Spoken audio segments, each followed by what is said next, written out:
Audio Jungle.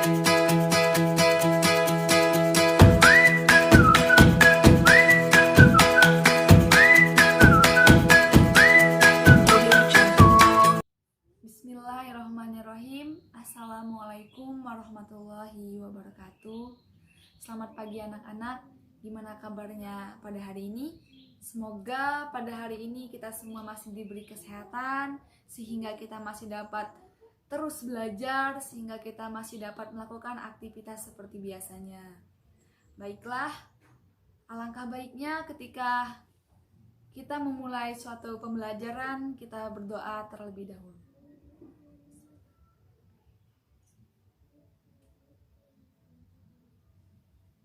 Amin.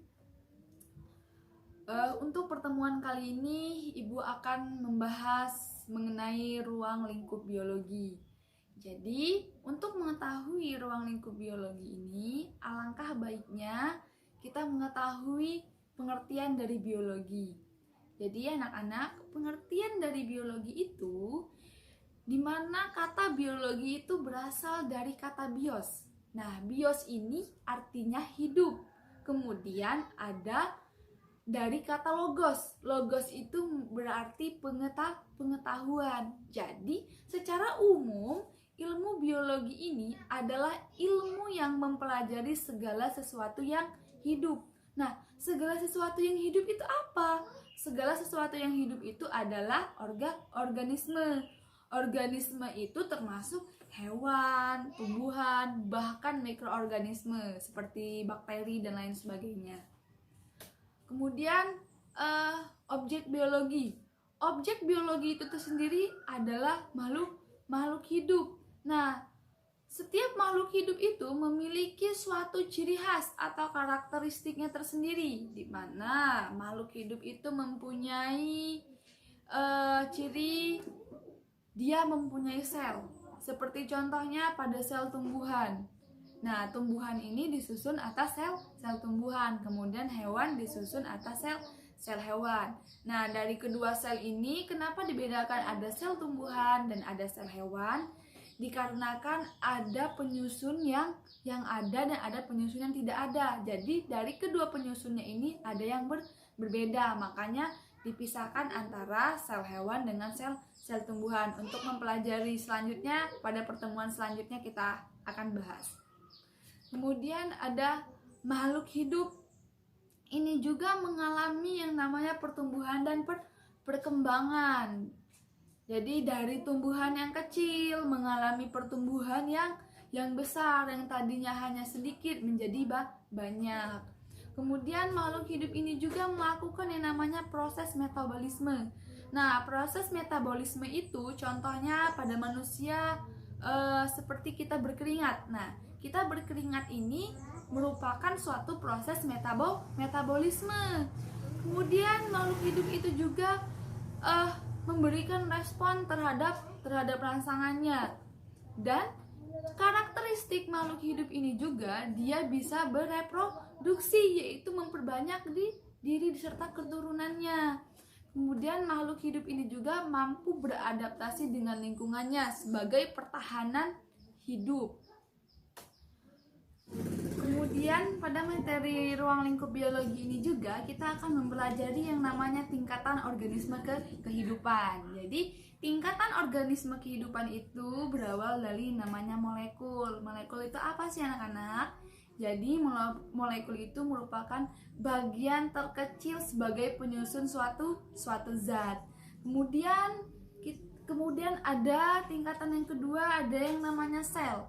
Nah, sel itu merupakan unit terkecil penyusun makhluk hidup. Nah, setelah tadi sudah Ibu jelaskan sebelumnya mengenai sel, sedikit Ibu singgung mengenai sel, itu ada sel tumbuhan dan ada sel hewan. Kemudian kumpulan dari sel itu akan menjadi suatu jaringan. Jaringan itu merupakan sekumpulan sel yang memiliki bentuk dan fungsi yang sama. Itu merupakan suatu jaringan. Kemudian ada yang namanya organ. Organ itu merupakan kelompok jaringan yang melakukan fungsi tertentu. Kemudian ada yang namanya sistem organ. Nah, sistem organ itu merupakan sekumpulan organ yang menjalankan fungsi tertentu. Sekumpulan organ.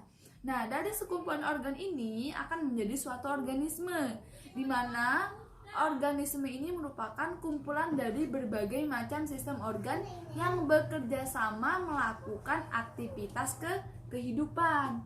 Nah, kemudian ada yang namanya populasi. Populasi itu merupakan kumpulan dari individu dari suatu spesies yang hidup di suatu tempat dan waktu tertentu. Kemudian dari kumpulan populasi itu akan membentuk yang namanya komunitas.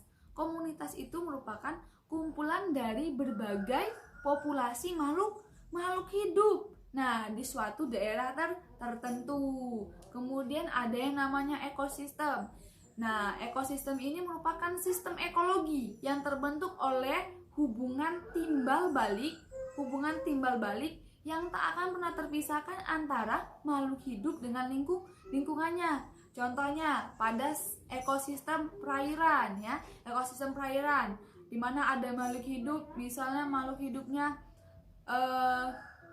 ada sekumpulan ikan, kemudian ada terumbu karang, di mana ini merupakan dari keduanya ini ada timbal baliknya dan tidak akan pernah terpisahkan ya. Kemudian dari kumpulan ekosistem itu, di mana tingkatan yang paling tertinggi itu yang dinamakan dengan bioma. Nah, bioma ini habitat yang meliputi skala yang sangat luas. Dengan demikian, bioma ini merupakan tingkatan tertinggi. Nah, kemudian dari ruang lingkup biologi ini juga kita akan mempelajari yang namanya cabang-cabang ilmu biologi. Apa saja sih cabang-cabang ilmu biologi tersebut?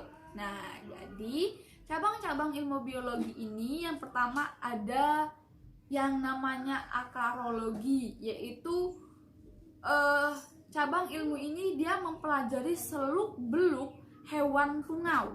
Jadi seluruh tungau itu dipelajari dari akarologi ini. Kemudian ada yang namanya botani. Apa sih botani itu? Itu merupakan cabang ilmu biologi yang mempelajari tentang tumbuh-tumbuhan. Dengan segala kekhususan tumbuh-tumbuhan tersebut, itu namanya botani. Nah, kemudian ada juga yang namanya entomologi. Nah, entomologi ini merupakan semua segi kehidupan serangga. Di sini di cabang ilmu ini dipelajari semua tentang serangga. Kemudian ada lagi yang namanya embriologi, yaitu proses perkembangan embrio, proses perkembangan janin dan lain sebagainya ya. Kemudian ada yang namanya genetika. Nah, genetika ini merupakan proses penurunan sifat yang terjadi pada makhluk hidup. Nah, kemudian ada yang namanya histologi, yaitu jaringan tubuh makhluk hidup dan lain sebagainya. Masih banyak ya mengenai cabang-cabang ilmu biologi. Mungkin hanya itu saja yang dapat Ibu sampaikan pada hari ini. Dan untuk pertemuan selanjutnya kita akan mempelajari tentang metode ilmiah. Dan untuk hari ini mungkin Ibu cukupkan.